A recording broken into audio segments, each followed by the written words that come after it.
Why didn't you say something sooner? Every time that someone speaks out about something bad that they've experienced or have knowledge of, this is what's asked. When bad behavior is called out, rather than listening, why do people shout it down and try and silence it? You could go to the police immediately after something happens, and there'll be some Neanderthal shouting out, "Why didn't you say something sooner?" There are people trying to be heard every single day, telling us that something happened to them that shouldn't have, warning us of beloved entertainers' abuse of their power, calling out the hypocrisy from church leaders, pleading for someone to act on the impropriety of politicians, but they aren't heard. When a claim is made with the protection of anonymity, people online start clamoring for more details and names. Why? What are you going to do with that? Does them having a name make any actual difference as to whether or not what they claim is true?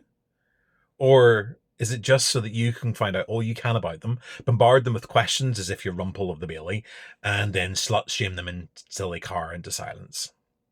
You do realise that in the UK and Ireland, anyone who is an alleged victim of any sort of sexual assault or abuse has an automatic right to anonymity for life and then some.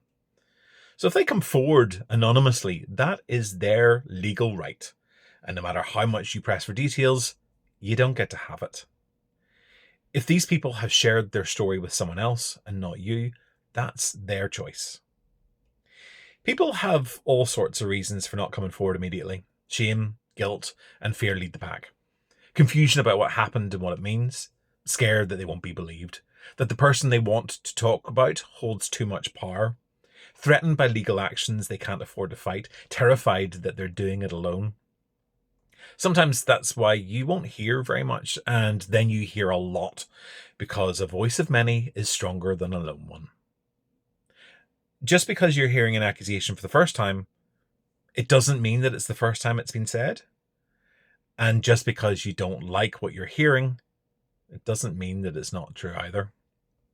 By sticking your fingers in your ears when multiple people are repeatedly telling you that this has been talked about for years, when people are literally saying, "I witnessed this," that's foolish. And if your response is to hurl abuse at those coming forward or their messengers, or to threaten them because you don't like what they say, then you're also part of the problem. When you start trying to silence those who come forward and try to be heard, you also silence those who have yet to find the courage to do so.